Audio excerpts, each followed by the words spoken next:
You're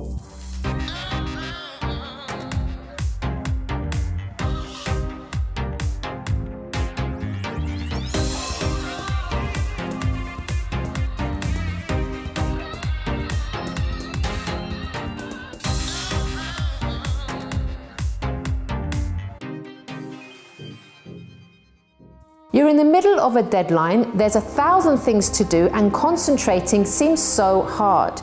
You start doing one thing, then something else calls your attention, then another thing, and another. And the next thing you know, nothing has been done, but a million things have been started. You get frustrated, you beat yourself up about it. People think you're scatty or unreliable. It hurts. Welcome to the Chrissy B Show, everyone, the UK's only program that's dedicated to mental health and well-being. And today we're talking about ADHD, otherwise known as Attention Deficit Hyperactivity Disorder.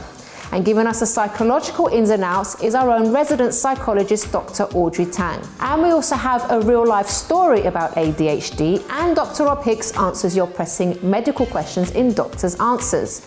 Resident nutritionist Severine Menem gives us a healthy recipe that will help us retain our focus, and newsreader Helena Chard fills us in on the latest in feel-good news. And at the end of the show, I'll tell you about 3 things that I do to stay more focused. Now, according to the Centre for Educational Neuroscience, ADHD is a neurodevelopmental disorder.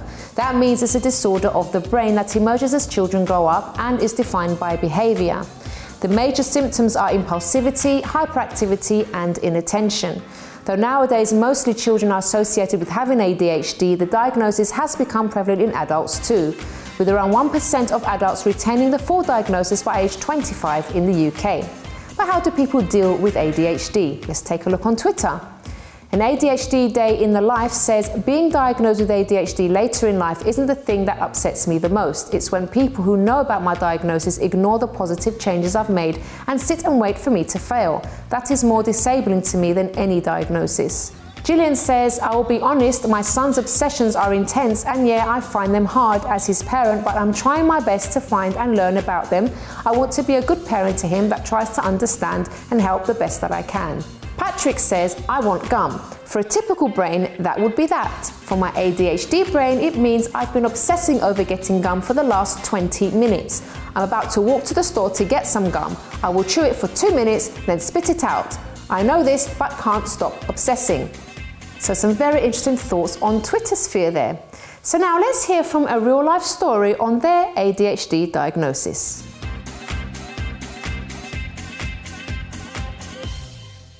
So I was diagnosed the first time with ADHD when I was, I think, 7.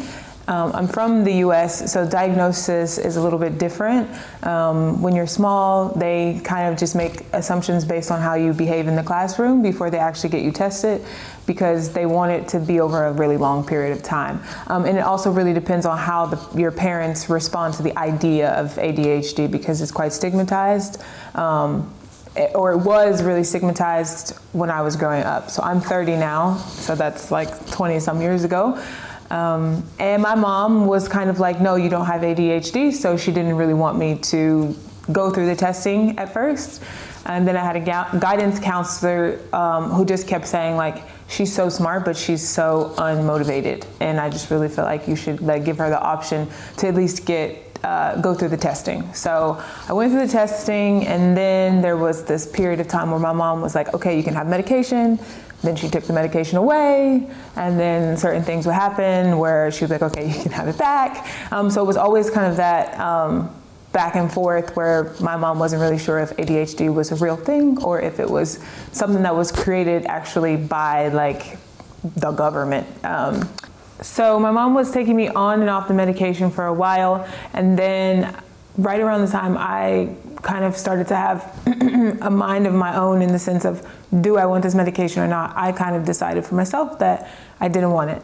And so then I spent the next 4 or 5 years kind of just not going to school or doing really poorly in school. And when I was 17, I actually dropped out of high school.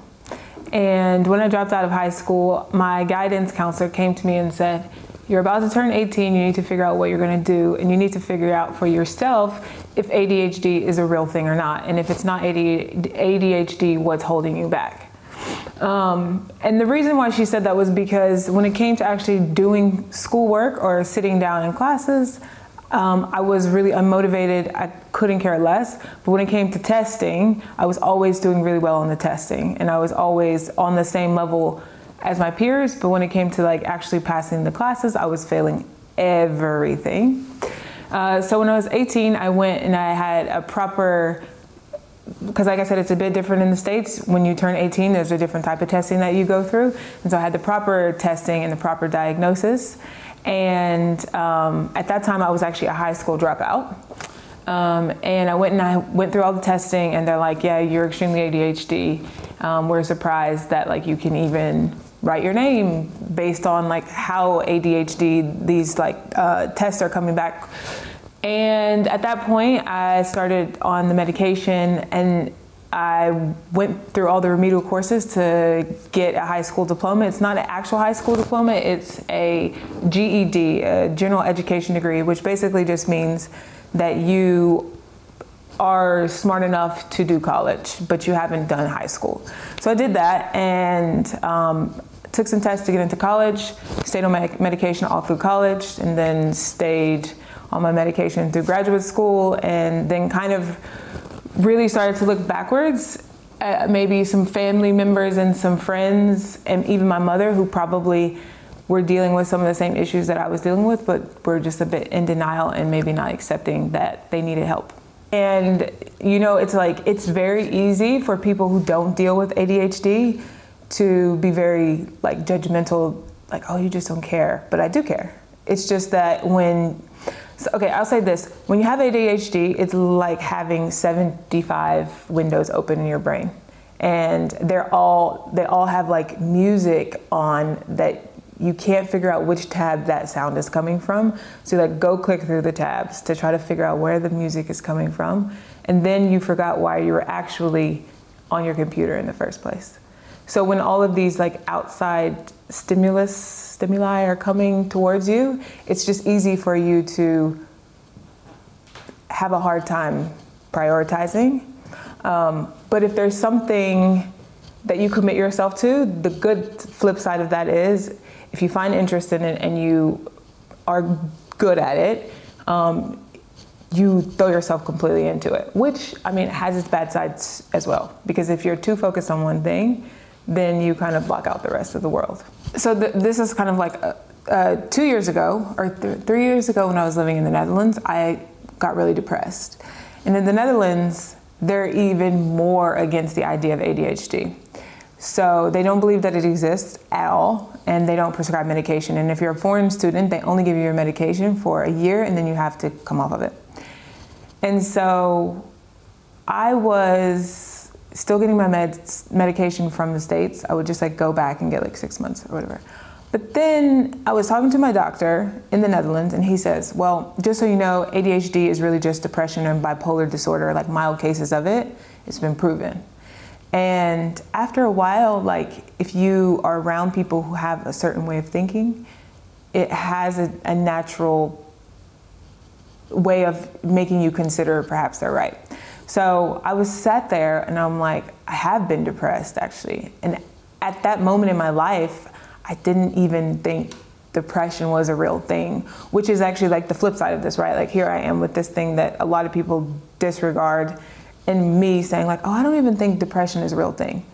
But that year I became really, really depressed. And I was like, maybe he's right. Maybe this whole time I've just been depressed and I was too young or too immature to realize it. So then the depression got worse and worse and worse. And I watched this news report that said birth control causes depression. And like, that probably sounds really stupid for some people who know this, because most people know this.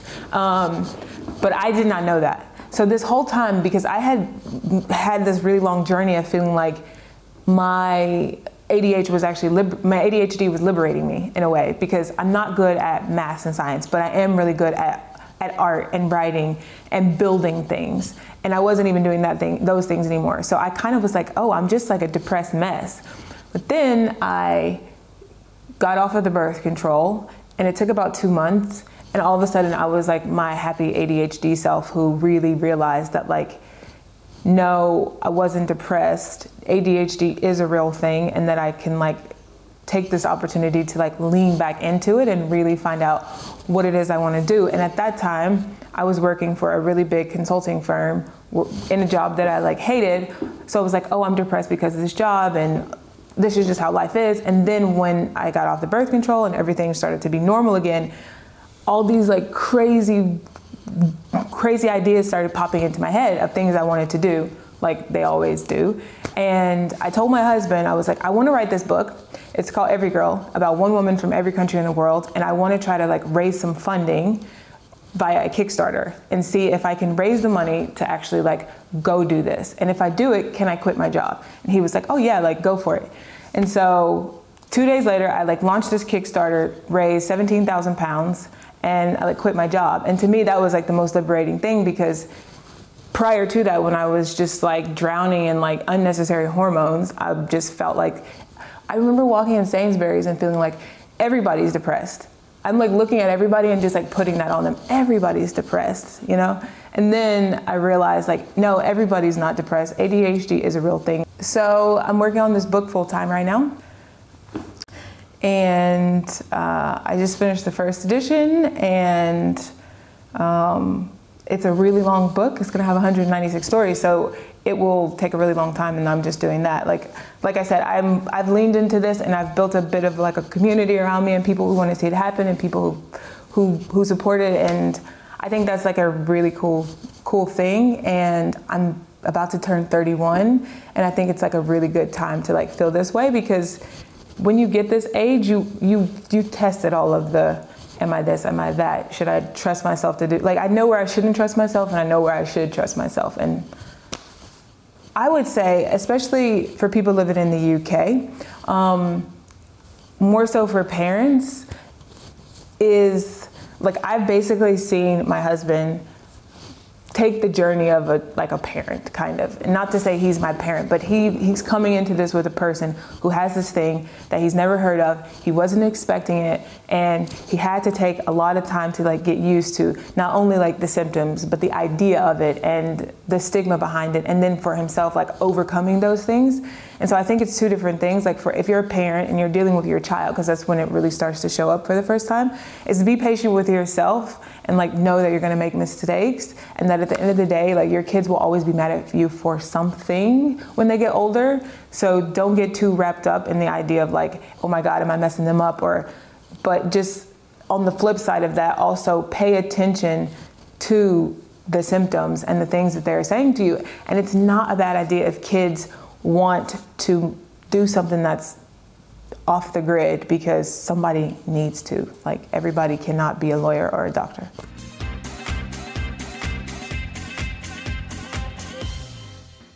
Well, don't go away, because after the break we talk to resident psychologist Dr. Audrey Tang, who explains some of the aspects of ADHD, and nutritionist Severine Menem tells us about the best foods to help us focus, and she also answers your nutritional questions, including this one. I've recently been diagnosed with a fish allergy. I know fish is an excellent source of omega-3, but where else aside from supplements can I get more omega-3? Find out what Severine has to say after this break.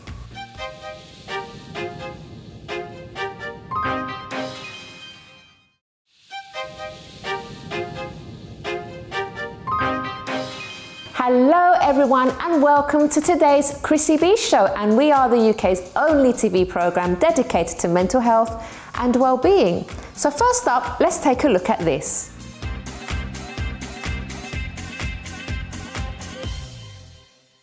Welcome to the show, Audrey. Thanks for having me, Chrissy. So can you give us an overview about ADHD first of all? Yes, absolutely. ADHD presents with symptoms in 3 areas: attention deficit, hyperactivity, and impulsivity. For children, there are a certain number of symptoms that need to be shown for a duration of usually about 6 months. For adults, there's slightly more symptoms. Now, what we need to be mindful of is those symptoms must be not it must be inappropriate for the age. So if you're talking about maybe a 2-year-old who's running around screaming quite loudly, that could just be, that's a 2-year-old behaving like a 2-year-old. So that's okay. Normal behaviour. Which is fine. So monitor it over that period of time. But also you need to be aware that it's not related to something else. So sometimes symptoms of schizophrenia or other disorders can present as symptoms of ADHD. Okay. Another thing to be aware of, and this is only something that came to me just because I worked with somebody who had this issue, was it was misdiagnosed as the child was misdiagnosed as having ADHD, but actually they had a hearing disorder. Oh, bless. So all that was happening was the child wasn't unable to concentrate, they just weren't hearing when someone was calling their name. And the worst part was when the mother was speaking to the child, because the child had a hearing disorder, the last time the mother called that child's name, it came out harshly, and of course she suddenly realised, oh my goodness, this poor child thinks that that's how I speak to them. And so be aware that it's not something else. Yeah, okay. Those are the key things. It is important to get a diagnosis, because once you get the diagnosis, that's when all of those other services, the other opportunities, exceptions that are made are available to you, so that's important. But those symptoms must also impair daily functioning. So in a child, that will mean impairing daily functioning in terms of developmental behaviours, learning at school. In an adult, it may be being able to function within the organisation. Okay. And in terms of structure, how can someone with ADHD have more structure in their lives? Using timers is a really good thing, and that can be something that can be taught as a child. Actually saying to a child, right, you've got 5 minutes to finish off this piece of work, but actually giving them a timer to look at, that can be quite helpful. Okay. And then using alarms and setting yourself certain times and certain routines. Now this can help, especially when it comes to bedtime routines, because ADHD can be supported by getting enough sleep. But of course the problem is, if you've just been doing something very exciting and then you don't have that time to wind down, that can be quite difficult as well, and it can add to other problems. So it's quite important to maybe set a time, and then as soon as that time comes, when you get ready for bed, then it's a new routine that comes into it. Having your routine planned out, almost written out sometimes, that can be shared if it's a child with teachers and with other people that child is going to. As an adult, it may be something that you show your workplace and just say, I do need to stick to this routine as much as possible. If there's any changes, can you let me know, just so I can factor that in. Working with routines is really helpful, whether those routines are at this time I do this, or I do things in this order, or I leave my keys in this place and then I pick up my handbag from this place. Having that habit can actually just help you organise your life without even worrying or thinking about it. And those that are can really useful tips for anyone, really, isn't it? Absolutely. Yeah. Are there any benefits of someone with ADHD? Actually, yes, because of that exuberance and that energy that somebody with ADHD tends to have. If you can channel it into sport or into a project or into something that they can get very excited about, they can actually be very good at that. And also, sometimes a sport or drama or dance can give a structure within the actual act itself that helps that person function, and also helps that person improve their social skills, because sometimes an ADHD person might be a bit impulsive and say things that they weren't meaning to or hadn't thought about, so that can help too. There are a couple of things just to be aware of as well if somebody has a diagnosis of ADHD. Certainly when they're a child, sometimes it's been found that parents may give their siblings shorter shrift because they're always managing this child who's a little bit excitable. The siblings might either be ignored, or if they step out of line once, it's suddenly, don't do that straight away. So just be aware of that.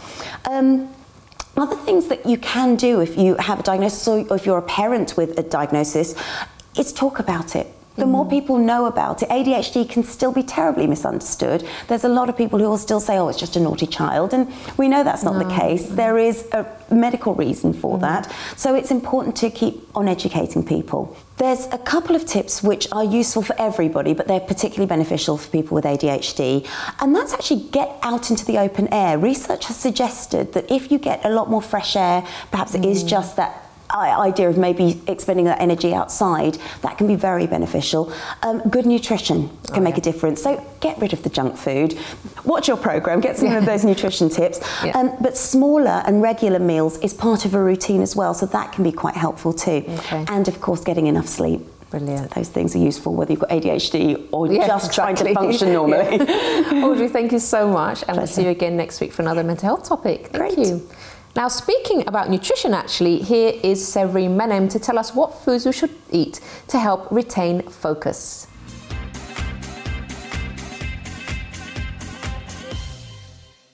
Welcome to the show, Severine.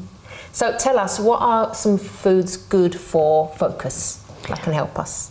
Okay, usually for the brain, what is very important is to drink a lot of water, to eat healthy fats such as avocado and nuts, and also any unprocessed food. So typically fresh fruits and vegetables, that would be ideal. Okay, so quite simple things really, but it does make a huge difference. It does indeed. Now, speaking about avocado, you've actually got one here for us, because what are you going to be making today? We're going to prepare a smoothie today, so only fresh fruits and vegetables. Okay, so take it away. Okay, so we're going to start with, actually here, the spinach. Why spinach? What does that have? Spinach is part of the green leafy vegetable, and they're very good in magnesium, in calcium, in folate, and that really helps with focus and concentration. Oh, okay. Yes. And is it good to have it raw rather than cooked? I think, oops. Losing some of it there? Yes, we are. I think they're both good.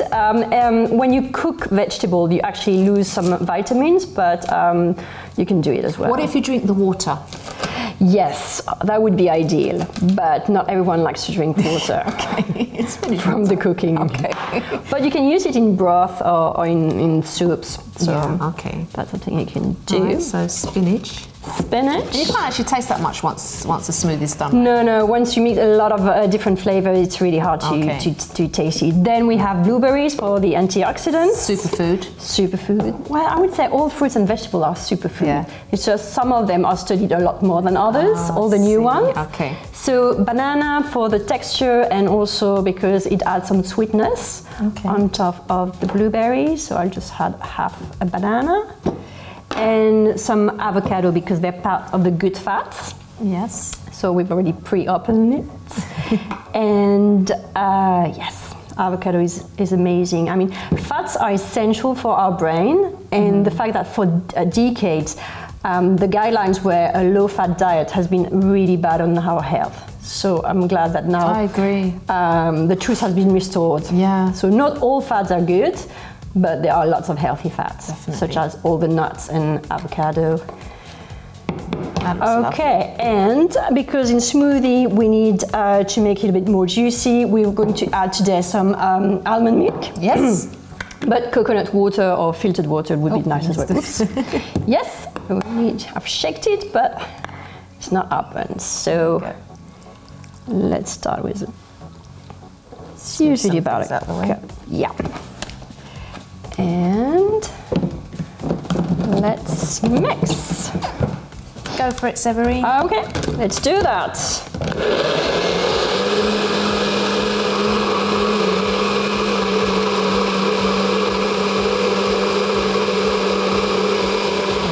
How do you like it? With a bit of things inside or very smooth? Very few. I like it anyway, to be honest, but you've got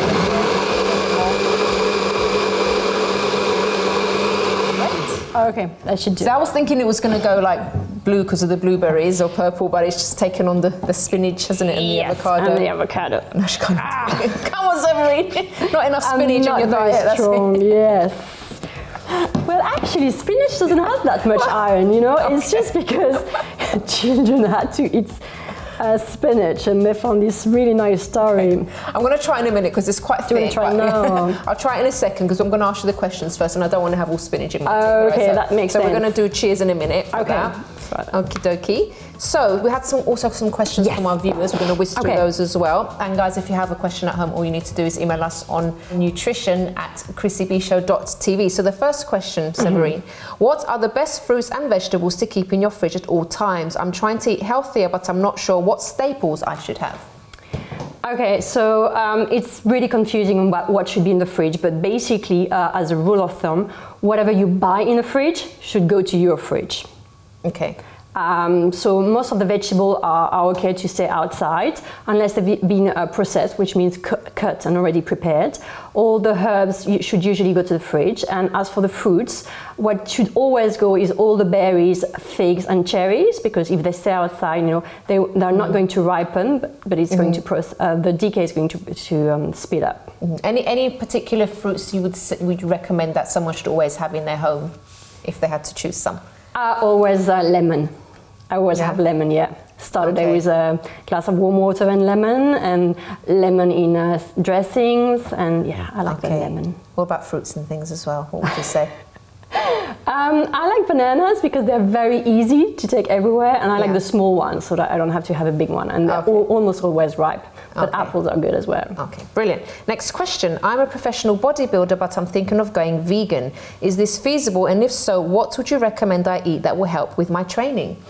Okay, more and more sports people and athletes, even professional people, move to vegetarianism and vegan. So I think it's totally possible to do that. Because you don't seem to know what to do, I would always suggest to go and seek the help of a nutrition professional. Okay. But as a few guidelines, I would first check that you don't have any nutritional deficiency. Just to make sure that everything is fine.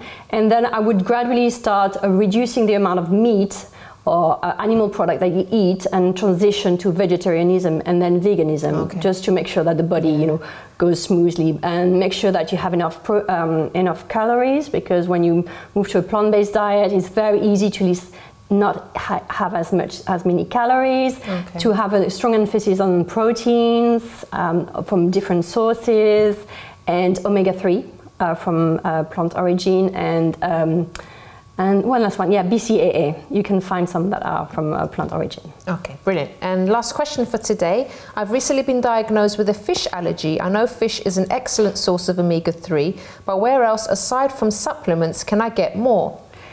Well, actually, omega-3, there are 3 types of omega-3.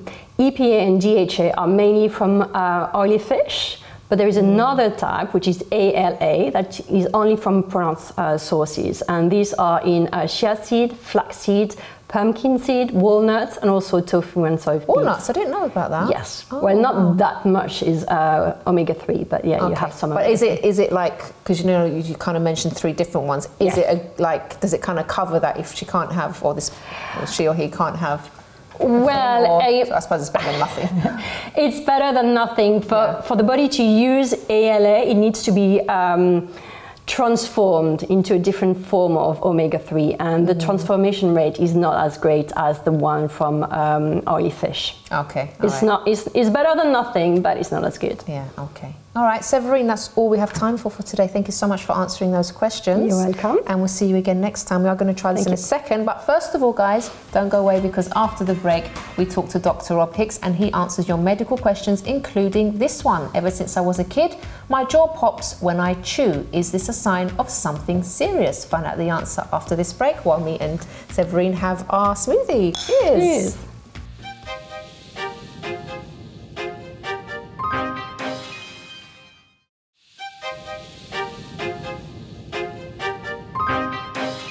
Welcome back to the Chrissy B Show, everyone, your program for all things mental health and well-being. So now with us to answer your medical questions is our expert, Dr. Rob Hicks. Hello, Rob. How are you? I'm really well, actually. Thank you very much. How are you? I'm good, thank you. And what's the email address for the viewers to send in their questions? doctor@chrissybshow.tv. Lovely. So shall we crack on with the first one? Yeah, let's move on. So this one says, ever since I was a kid, my jaw pops when I chew. Is this a sign of something serious? I always just assumed it was like cracking knuckles on my neck. That's a fascinating symptom to have to put up with. Yeah. And because it's happened since you were a child, if it's staying the same, then the odds are this is a normal phenomena. And yes, it is the same as when knuckles or other joints click. And it's related actually to little gas bubbles escaping from the fluid in the joint and actually going pop and bursting, and that makes the popping sound. So in the joints, the main gas is actually nitrogen. So the question really I would have for you if you were seeing me as a doctor would be, is it staying the same, or is it changing in any way? So has it become more frequent, or is it associated with pain? Because if it is changing, then it may be something related to the joint, either because maybe you're grinding your teeth at night, or maybe the jaw is malaligned. It's not sitting properly. Which is therefore irritating the joint. So the first thing to do really is have a checkup with your dentist, actually, because they tend to be better than us doctors with these sort of joint problems. It's the temporomandibular joint here that will be making the popping sound. But my gut feeling from what you say is if you've had it for so many years and it's not changing, then it's a simple, normal phenomena. Yeah. Okay, next question. My partner and I have been trying to get pregnant unsuccessfully for 5 months. I've had a general pelvic exam and everything is in order, and he has a healthy sperm count quality. I know that obesity can affect fertility. Should I be worried about the effect of my weight on our ability to get pregnant? Could the fact that I gained the weight fairly quickly, 25 pounds in a year, be a factor? Thanks. The answer is, she's absolutely right, is that being overweight or obese reduces a woman and indeed a man's fertility. What is a red flag for me about this is the rapid gain in weight over a short period of time. And that will not only have an effect on fertility. The other thing, of course, is that that might represent an underlying medical condition if you're gaining that sort of weight. So, an underactive thyroid, for example, is what springs to mind. So you say that you've had a general exam and a pelvic exam, but whether you've been tested for medical conditions, if you haven't, I would suggest that you are tested. The other things to think about is that within 12 months, if you're aged between 19 and 25, you've got a 92% chance of falling pregnant, and within 2 years, 98% chance of falling pregnant. For women, older women between the ages of 35 and 39, then the range is within a year, 82% will fall pregnant, and within 2 years, 90% will fall pregnant. So, you still have time before concerns may be raised. The other things about is to have you, as part of your examination, were you checked that you are actually ovulating? Because another condition that can be associated with increase in weight, not necessarily rapid, but an increase in weight, is polycystic ovarian syndrome, and that can interfere with ovulation, such that although women do fall pregnant, it sometimes takes a little bit longer. Then, of course, there's all the lifestyle things to think about. So keep stress under control. Don't smoke. Don't use recreational drugs. Ideally, don't drink alcohol, and get enough rest. And one of the things that people often forget is you've got to have sex to fall pregnant. And if you're not having sex frequently enough, then of course your chance of falling pregnant are diminished. So there's a prescription that most people welcome. And the other thing to think about, obviously, is folic acid. It's the supplement that women should be taking when they're trying to fall pregnant and for the first 12 weeks of pregnancy, in order to reduce the risk of neural tube defects like spina bifida, for example. So, if there's anything there that you haven't yet done, please do it. And if you haven't had those checks to see whether you're actually ovulating or whether there's an underlying medical condition, I'd pop along to your doctor again and get sorted out. Next question, why do I wake up in the middle of the night but am unable to move? I am a female, 34 years old. I have had this problem all my life. Is there a medical explanation for this? Yes, there is. This is sleep paralysis. And the reassuring thing about sleep paralysis is that although it is incredibly frightening, it is, generally speaking, not harmful in any way. So it occurs in a part of sleep called REM sleep, where the only muscles that can be moving are the eyes and the muscles for breathing. You can't move any other muscles. So and for some, nobody knows exactly why essentially this happens, but this is happening when you're in this part of sleep when you're actually awake. And for many people, it's terrifying. They find they can't breathe because they're so frightened, and they also get hallucinations as well sometimes. But I think I would reassure you that that if that's the only symptom that you're getting, then you shouldn't be concerned. I would want you checked out with your doctor to make sure that that's what's happening, because this sort of symptom is sometimes associated with other things, so lifestyle things like not getting enough sleep, in which case your doctor will be able to help you in ways to achieve better sleep. It's sometimes associated with irregular sleep patterns, so if you're doing shift work or jet lag, for example. Sometimes it's because of a condition called narcolepsy. It's associated with these things. It's associated with sleeping on the back, and sometimes this problem actually runs in families as well. So generally speaking, you can manage it by being reassured. Sometimes it stops itself on its own, but clearly it sounds like for you that isn't the case. Getting a good night's sleep can help it not happen, but sometimes you can use medication. A very low dose of an antidepressant can be used as well. So this has gone on for a long time. If it's troubling you in any way, particularly if it's causing you anxiety or worsening your sleep, or meaning you can't get off to sleep, leaving you tired the next day, or simply fearful, please get checked out. Last question for today, Rob. If I swallowed metal, what are the medical implications? For example, if I swallowed a coin, should I wait for it to pass, or should I seek immediate medical attention? Asking for a friend. Okay. I would suggest that you always seek advice if you swallowed any metal. That's the first thing. The reality is most coins will pass through the gut and out the other end within 24 to 48 hours without causing any problems, so be reassured by that. The difficulty is sometimes they get lodged and they can cause irritation in the gullet, the esophagus, so they can cause inflammation, they can become embedded, and they can make it difficult to swallow. They can cause tears as well.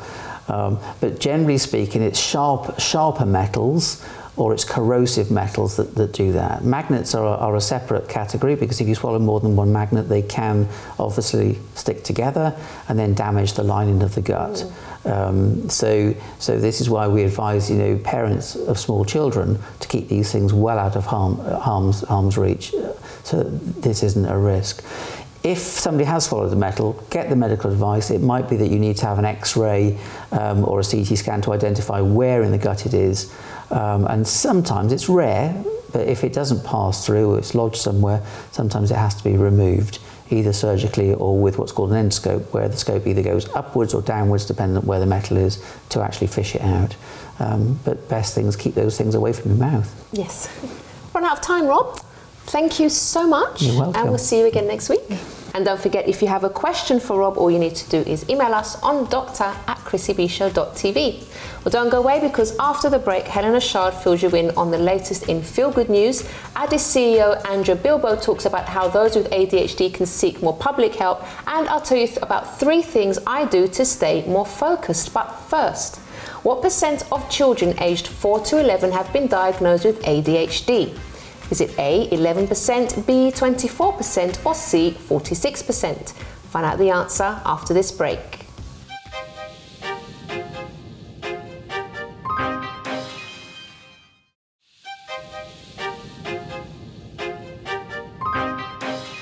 Welcome back to the Chrissy B Show, everyone, where today we've been talking all about ADHD. Now, before the break, I asked you what % of children aged 4 to 11 have been diagnosed with the condition. Is it A, 11%, B, 24%, or C, 46%? Well, I can tell you that the answer is A, 11%, which roughly equates to 6.4 million children. Boys are nearly 3 times more likely to have been diagnosed with ADHD than girls, and in adults, the rate of diagnosis is much lower, but experts caution that since adults who were not diagnosed in childhood are more likely to remain undiagnosed, the true prevalence of adult ADHD may be significantly higher than reported. So we'll be speaking more about ADHD in our next segment, but first, here's Helena Chard with a helping of happy. Hello, Helena. Hi, Chrissy. How are you? Very well, thank you. Good. So you've got lots of news for us, lots of news. I'm going to begin with Michael Phelps. I think we may have discussed him before, but Olympic swimming champion, in fact, really celebrated, 28 Olympic gold medals. But his hero is his mother. He was diagnosed with ADHD at the age of 9, and his mum used to sit with a newspaper and say, you know, read this, realise that he wouldn't read it, but always used to make him look at the sports page, which is quite fun, really, considering he's such a celebrated swimmer now. But completely encouraged him to swim, and it really developed his concentration and self-discipline. So just a little sweet story. And a very funny man that I really, really like is Will.i.am. I really like him. I have worked with him, actually, and he is very funny. He's always doing 100 things at the same time. And he's been talking about his ADHD recently. And again, he talks about how great his mum was, and he was so pleased that he wasn't given Ritalin when he was younger. His mum used to always say, let him be. And one of the things he says is that, you know, you can't box people. It's like you can't make people the same, and you really need to hone children's talents rather than just feed them with certain medication. So that he's really strong on that. I mean, he obviously puts his life into his music. His music, in his words, keeps him sane, keeps his mind on things. But he's doing lots of things all the time. Thank you so much. Thank you, Chrissy. We'll just see you again next week. You certainly will. Thank you. Well, everyone, here to give us a more rounded overview on how those with ADHD can get help is Andrea Bilbo of charity ADDIS, which is the National ADHD Information and Support Service.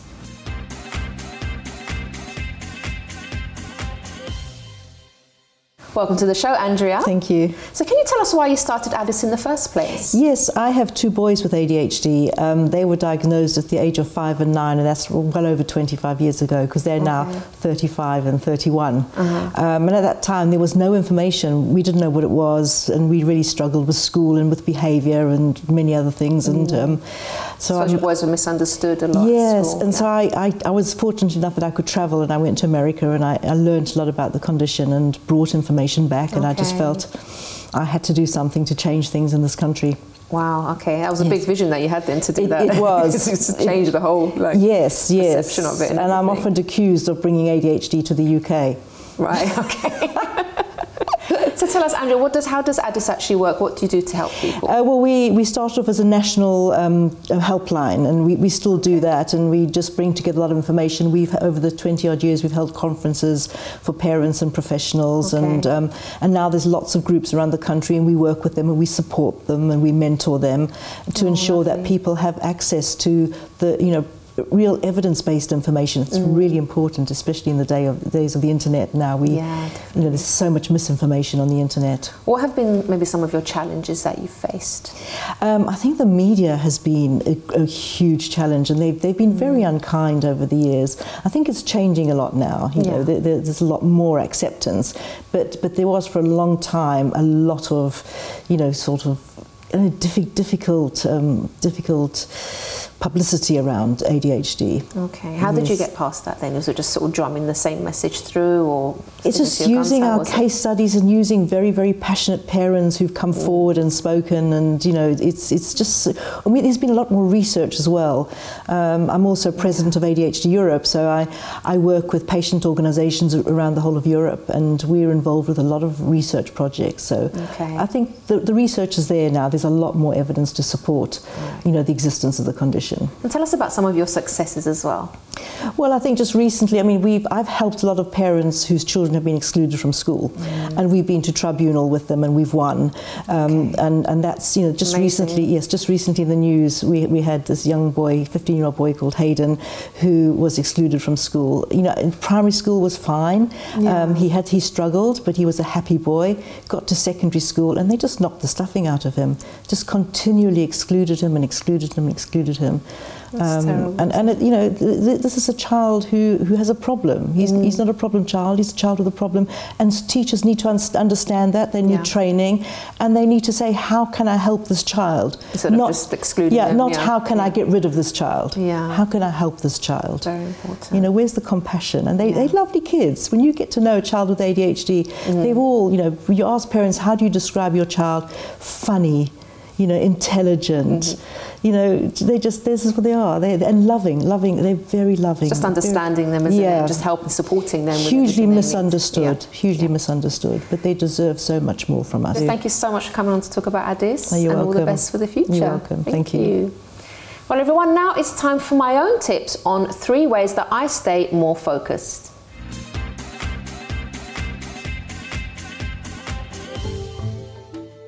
So let's whiz through my tips. And the first one is to do one thing at a time. Now, to help you to do this, depending on what you're actually trying to focus on, you should try to create gadget-free zones. So if, for example, you've set yourself a task of maybe cleaning your bathroom, try leaving your phone in another room instead of constantly checking your messages, because that bathroom is going to take absolutely ages to clean. And I used to do this and I would waste lots of time. For example, I used to think, okay, I can multitask, I can clean my house, and also I can check messages and stuff like that. But I didn't actually realize how much it was slowing me down. And it was actually through some research, one of the programs that we learned about multitasking. And it was actually saying that when you multitask, you think you're doing yourself a favor, but actually something is lacking your attention. There's something that you're not doing 100%, because you actually, both things you're not doing 100%, or if you're doing 3 things, definitely not, or more. It does actually take away from those tasks. So it's better to actually do one thing at a time. Now, you can also do this with work tasks. So if there's something that you need to get done, try to turn off your email notifications for a while and tell yourself that you won't stop for, I don't know, example, 30 minutes or an hour, and you're just going to focus on that thing and not check any emails. Also, another thing that you should do, especially when you're working, is to close your windows on the screen. So if you have lots of applications open, you are actually going to start jumping between them. And I also had a situation where I actually needed to put this talk together that I'm going to be doing very soon. And what I kept doing, because I was finding the talk quite difficult to put together, I kept kind of trying to find distractions. So I would check my phone, check my email, send a message, and I just was not getting this thing done. And it was only when I actually said, right, I'm going to dedicate this time, I'm going to put my phone to the side, I'm not going to check anything, I'm going to concentrate, and I'm not going to stop, say for I can't remember how long it was, but for a certain set period, I'm not going to stop until I get this thing done. And eventually I managed to actually do it. And you can actually apply this to whatever you do. Like I said, the cleaning, you can't properly clean or do something if you are on your phone or if you're watching TV or something like that. So it saves you so much time. When I actually kind of got this and I started to say, okay, now I'm going to do my housework, I'm not going to check my phone, I'm not going to check Instagram, I'm not going to find out what everyone's doing, I'm going to concentrate on this task, and you get things done a lot quicker, trust me. The second point is, that helps me to focus, is to get outside. Now, if your mind is all over the place or overtired, greenery is so good. I personally, I kind of go through these phases where if I haven't been to the park for a while, I really feel it. It's something that I need to do. I need to, I don't know, just look at the sky or just go out, just step outside of my house and just look at a tree or something like that. Because I start to actually kind of feel very drained. So if I'm going through a particular period where it's very busy, which is most of my life actually, but it's very busy and I've been working a lot and all I've seen are buildings and people and stuff like that, I have a need to actually go outside and just rest my mind. And just like today, for example, I just walked outside and just soaked up some of the sunshine that we were having today. I just did that for 10 minutes and then I went back inside and I felt fine. So sometimes if you don't actually have time to go for a walk or you don't have time to go to a park or something like that, at least just open your window and just just look at the sky, just let the sun, get some of that sunshine. It's really, really good for you. And the next thing I do to stay focused is to exercise and also sleep well. Now we talk about this so much on the program, but you can't underestimate the impact that these things have on your focus and actually your general well-being. There was a period where I got so busy that I did actually stop to exercise, and I felt so tired. I felt even more tired than what I normally did. I started to feel quite agitated. I put on a bit of weight as well, which I didn't feel great about. There were so many disadvantages, and I even started to get aches and pains in my body. So every time I would wake up in the morning, I'd feel pain, and I'm thinking, why am I feeling like this? I'm only I'm in my 40s. I shouldn't be feeling like someone a lot older. And I was even considering going to the doctor, but then I thought, you know, let me just start exercising and get back into my fitness routine. Within a week, pain's gone. Nothing at all. And then I was also sleeping better as well. So it really does help you to focus. It helps you to concentrate better. I was doing better with my work. I was getting more done because that really, really helps me to focus. So those are my tips, everybody. And don't forget, if you have anything that you would like to share with us, maybe you'd like to share what you do to focus. If you have your own tips that you'd like to share with our viewers, please do get in touch with us. You can email us on info@chrissybshow.tv. You can also tweet us at Chrissy B Show, or leave a message on our Facebook page, The Chrissy B Show. And if you also have a story, we would love to hear it. And also, if you'd like to know more about me and my mental health journey, you can visit my website, which is mylifeafterdepression.com. Until next time, bye for now.